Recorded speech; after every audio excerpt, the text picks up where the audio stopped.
Hi, it's Alex from laughingplace.com here today with Walt Disney Animation Studios short circuit directors Ryan Green, Liza Rhea, and Jacob Frey. Congratulations, everybody, on your shorts. I loved all three of them. And my first question is for Ryan and Liza about the look of both of your shorts. You both chose a fairly claymation style. I'm assuming that these were actually computer animated.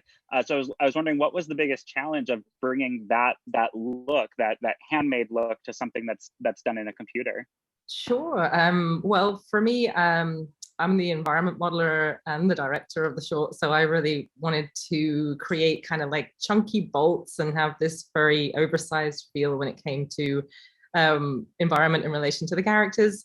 And that too for the textures, we used a lot of oversized textures, and it was mostly because it's from a true story that I experienced. So I wanted the textures and the environment to feel very tactile and like you can just reach in and touch it. So yeah, that was it for me. For ours, the look of it essentially was an evolution. Like I went into it not knowing exactly what the look would be besides 3D generically, and then we started talking about it, and I talked about how this is like a little editorial cartoon, a little dose of social commentary. And so when I kept saying miniature, the team started saying, well, how about like stop motion style?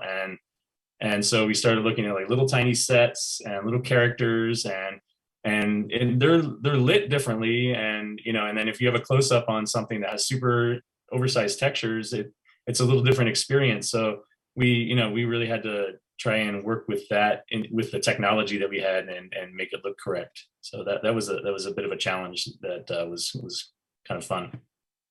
Jacob, your short deals with the passage of time, which requires changes not only to the environment, but also characters. I was curious to know, what was the biggest challenge with that aspect? And was there anything that you couldn't achieve due to the condensed timeline of these projects? That's a great question. I mean, there were definitely like a lot of challenges due to the reason of that time-lapse mechanic. We had to create variations of a winter version of buildings or trees where there's no foliage on it, the fall versions with like different leaf colors and less dense amount. So there were a lot of like challenges and concerns going into this project, whether we could finish on time. Another huge one was also just the crowd system that was in the shot to populate the city with people. And in order to achieve that, we were actually trying to strategize a little bit whether we could make the look of the film a little bit simpler. So, because I wanted to have it look very realistic, and because I'm very inspired by live action films.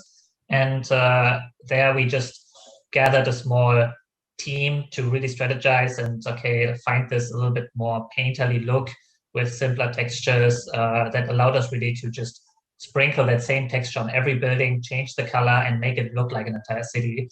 And so there was like quite the R&D process involved before moving into this project. A question for all three of you, whoever wants to go first. I was curious to know, what was the most important thing you learned during this process? It can be something you learned about yourself or a skill that you acquired by getting to sit in the director's chair for a change. Oh gosh, for me, so many. Sorry, Ryan, I know I just talked over you. There are so many things from like learning about how other departments work, what their pipeline is like, and what falls into each category of every department. Because I didn't realize that the color in my film would be handled by effects. I didn't know if that would be an animated texture or whether it would be lighting. So yeah, I think it taught me that I know some things, but there's so much still to learn.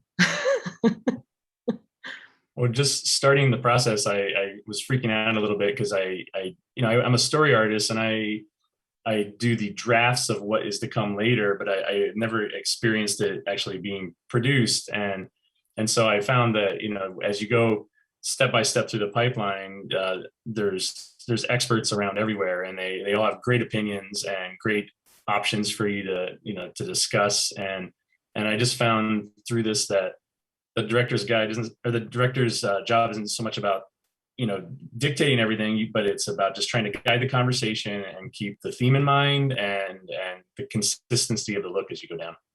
Yeah, I mean, same for me, because I have directed short films prior to my time at Disney, and there I have worn a lot of hats myself simply because I didn't have anybody who could fill them. And now having that luxury of really having people for every aspect of your work was such a luxury to me, and so rewarding also, because it really realized I really realized that while you want to be an expert at everything and have an answer to everything, you kind of like want to leave it also to the artists to really trust them because they're the experts in that field, and just seeing how they added so much to each of their tasks. You know, you give an animator a shot and you're like, hey, this is what's happening, and then they come up with something completely different or that you expected, but it just makes the shot so much richer and more powerful. Thank you all so much. Everyone, you can see Crosswalk, #2 to Kettering, and Going Home starting August 4th, only on Disney+. Thanks. Have a great day. Thank you. Thank you. Thanks for having me, Alex.